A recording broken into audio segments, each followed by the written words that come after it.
Bonjour, vous êtes à Tuscany. J'ai un petit problème.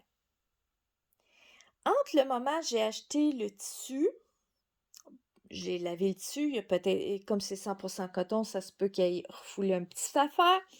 Et le moment qu'on taille, parce que c'était à l'été passé qu'on a pris les mesures pour le tissu pour mon fils, et que mon fils a grandi, j'ai dû ajouter 2 pouces au niveau du pantalon, 1 pouce au niveau du chandail et 1 pouce au niveau de la manche. Il me manque à peu près 2 pouces, qui veut dire 7 centimètres de tissu. Ça fait qu'on va couper la manche en 3 sections pour faire le pyjama. La section qui va être entre les deux, ça sera une bande noire qui va être ici. Ça fait que je vais vous expliquer comment on va faire ça, étape par étape. Bon, j'ai voulu ne pas me compliquer la vie. Ça fait que j'ai décidé que la ligne d'agrandissement, que j'ai agrandi le patron ici, serait la ligne de la pièce du bas de la manche jusqu'à la coupure, était la ligne avec couture, et le haut de la manche, la ligne de coupure, était la ligne avec couture, où on voit les flèches, et la ligne ici qui veut dire j'enlève la marge de couture dans cette section-là, et la finition sera de cette grandeur qui donne une seconde. Ça donne 2 pouces et 1, 2, 3,8. 2 pouces et 3,8. En centimètres, attendez que j'amène ma règle. Dans mon cas, ça donne 6 cm ou à peu près. J'avoue que j'ai fonctionné en pouces, pas en centimètres, puis les marges de couture que je mets sont d'1,5 cm ou 5/8 de pouce. C'est pas tout à fait ça, là, je sais, mais dans ce cas-ci, c'est 5/8 de pouce réel. Bon. Et parce que j'avoue que je fonctionne en couture beaucoup plus en pouces qu'en centimètres. Ça dépend toujours du domaine. Bon. Qui veut dire, bon, comme c'est la mesure finie et la ligne qui est en plomb, ici, je rajoute à cette pièce-là, qui est la pièce centrale, ceci est la pièce noire, je rajoute mes marges de couture de chaque côté, qui est la ligne qui est mauve ici. Ça, c'est la pièce centrale. J'ai 2 choix. À partir de là, est-ce que je coupe mes morceaux, je retrace, si vous êtes à l'aise, dépendant de votre habit, comment vous vous sentez à l'aise avec la couture et de jouer avec des choses non finies. Bon, il y a la manière la plus sûre, c'est que vous retracez les pièces sur une autre feuille pour que chaque pièce soit totalement séparée. L'autre possibilité, c'est faire ce que je vais faire. Parce que j'avoue que j'ai un manque de temps chronique aussi, là. À titre informatif, j'ai travaillé de nuit, j'ai à peine dormi, et il faut que ça soit taillé pour que dans à peu près une demi-heure, mon fils commence à coudre. Ça fait que... Et je vous fais une vidéo. Moi, je vais simplement me fier à mes flèches.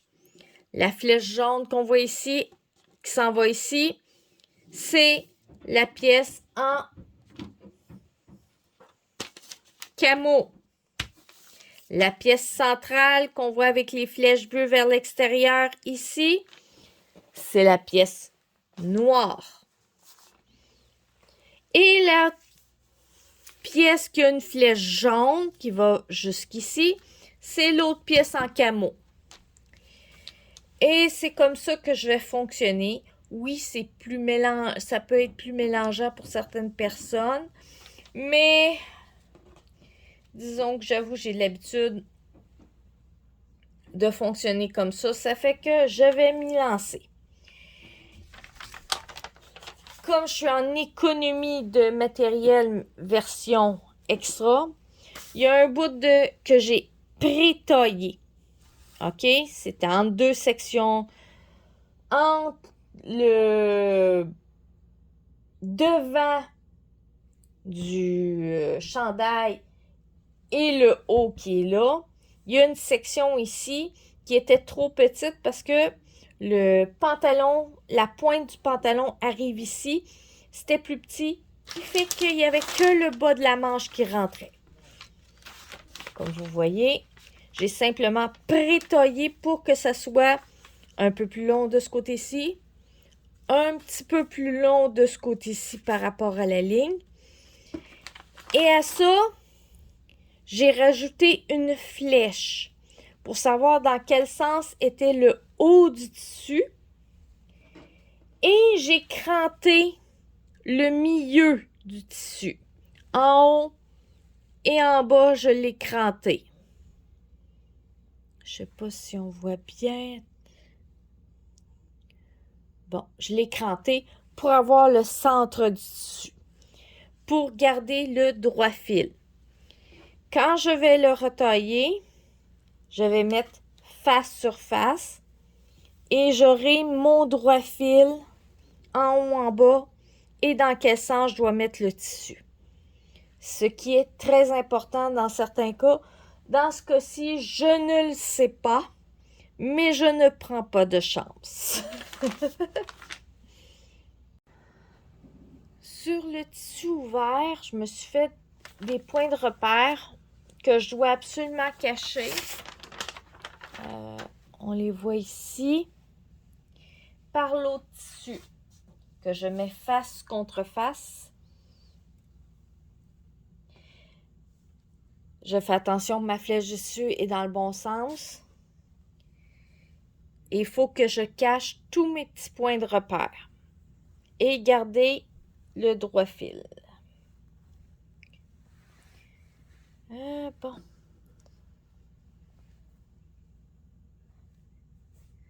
Bon, c'est ce coin-là. Il faut que je... En haut, maximum.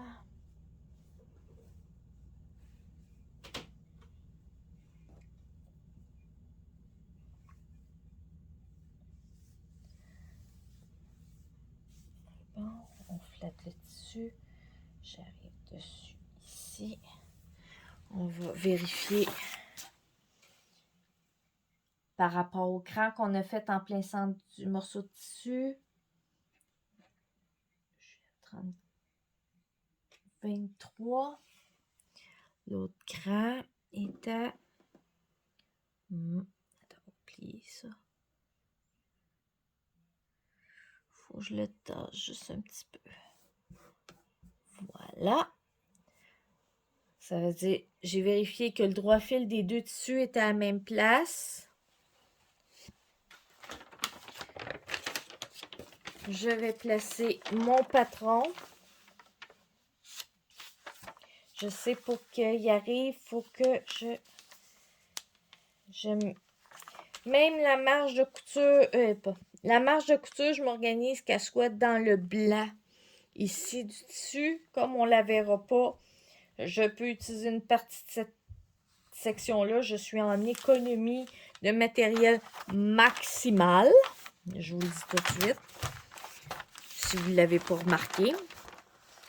OK. Ma pièce est toute dedans. Parfait. Elle est correcte en haut. En bas, je vérifie mes mesures. Par rapport à l'ourlet. C'est 10 pouces.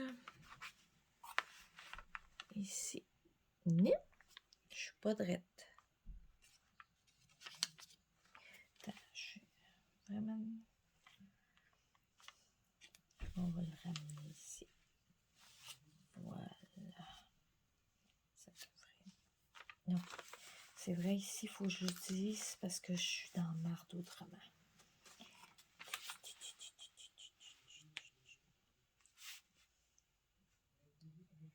Bon. 10. Ici. Faut que je pousse le tissu. Le patron. Voilà. Là, il est sur le 8-10.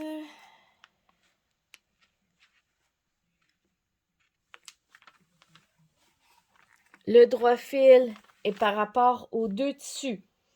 C'est très, très, très important que ce soit une manche ou un pantalon. Les droits fils, il faut les respecter et faire très attention.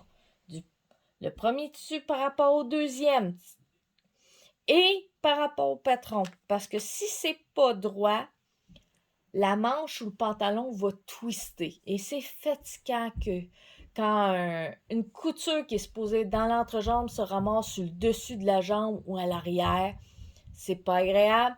Et non plus pour la manche.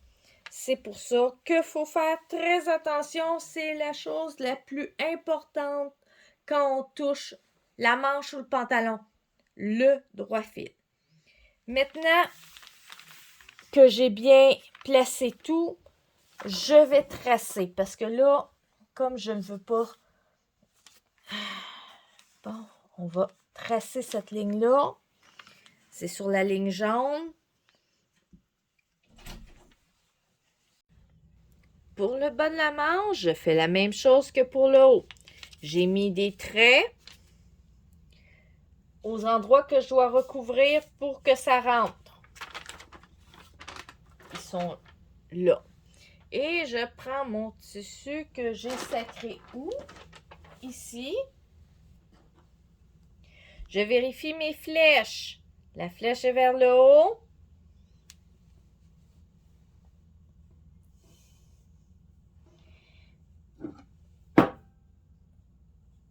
Bon.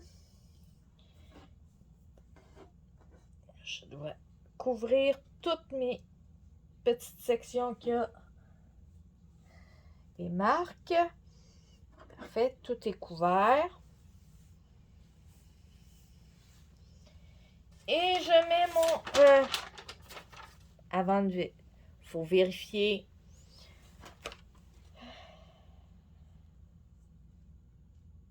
si les deux tissus sont parallèles, que les droits fils sont parallèles. Bon, je suis à 16,5. Par rapport à ça, 16,5, c'est correct. Disons que le tissu a pris quand même un petit pli, ça fait que je me suis fiée au pli plutôt qu'au cran qu'il y a ici, là. Dans ce cas-ci, ça fonctionne. Bon. Maintenant, je mets le bas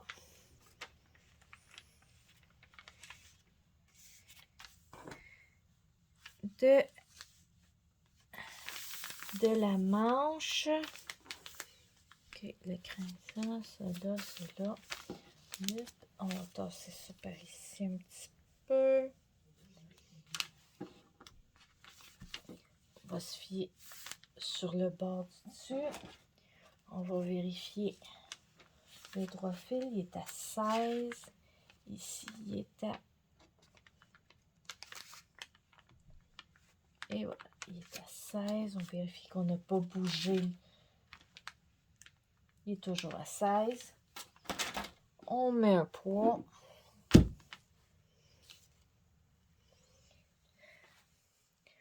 On va tracer. On trace le contour. Ici, je mets une ligne où on veut couper. La pièce du bas va vers le jaune. C'est la flèche jaune. On fait un trait ici. Un trait ici. On fait le contour.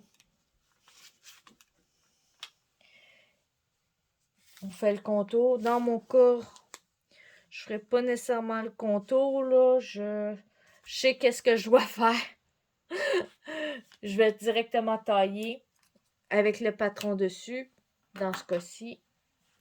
Et ça va être correct. Et je vous reviens un peu plus tard. Bon, je suis rendue à la partie dans le noir, qui veut dire la partie les flèches mauves, la partie que je rajoute entre les deux pièces en camo. Ici, à là. La chose la plus importante, que ce soit dans une manche ou dans un pantalon, le droit fil. Il y en a qui diront que je radote, mais on radote pas assez pour ce sujet-là. Pour les manches et les pantalons, c'est la chose la plus importante pour que ça fonctionne. Bon, je fais mes lignes.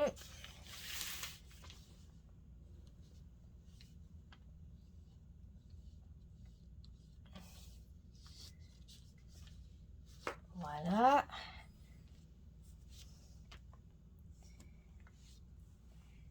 Et là, il me reste simplement à tailler, compléter mes lignes et tailler.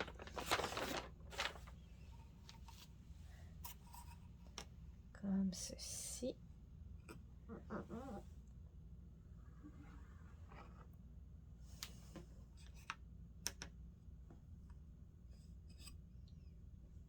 J'arrive tête. Disons, j'ai 5/8 de pouce de marge de couture. Ça fait qu'il en manque 1 mm ou 2 ici. Ça sera pas grave. Identifier où est le haut. Il faudra que je l'identifie sur l'autre en dessous. Ne jamais oublier, comme je n'ai pas mis de cran d'assemblage, je mets une flèche vers le haut pour savoir où est le haut de la pièce. Il faudra que je vais aussi bien le faire tout de suite. Le haut de la pièce est de ce côté-là. Comme vous voyez, je me sers comme craie une barre de savon qui est rendue extra mince. J'avoue que dans les couleurs foncées, c'est ce qui va super, super, super bien. Bon, là, je vous montre la dernière étape. Vérifier qu'on a bien taillé les choses. Si on regarde la partie noire, elle va jusqu'à ces 2 lignes mauves, qui est les marges de couture. La flèche est vers le haut, tout est correct. Maintenant, le haut et le bas de la manche va jusqu'à ces petites lignes jaunes. C'est correct. Puis les flèches sont vers le haut.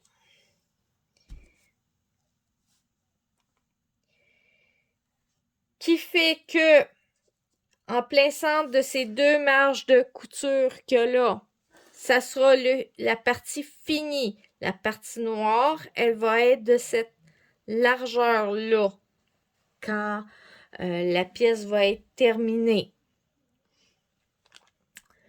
Vous n'allez pas voir le restant de cette chemise, la partie couture, car c'est pas moi qui va le faire, c'est mon fils. Et lui, il le fait en coup de 15 minutes. C'est son temps d'attention, il y a un déficit d'attention et surtout que la fin de semaine, majoritairement du temps, il ne prend pas ses médicaments. Et préparer une vidéo pour le filmer puis tout, c'est compliqué. C'est déjà long pour moi. J'ose même pas imaginer qu'est-ce que c'est d'essayer de filmer mon fils. Ça fait que mon fils, vous allez avoir quelques photos de son apprentissage, fort probable.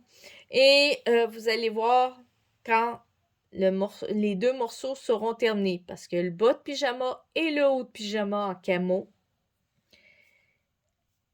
Ça fait que vous allez voir ça quand ça sera fini. À la prochaine! Ah! N'oubliez pas un pouce en l'air si vous avez aimé. Vous pouvez mettre des commentaires, ça sera très apprécié. Et vous pouvez vous abonner aussi pour ne pas manquer aucune de mes vidéos.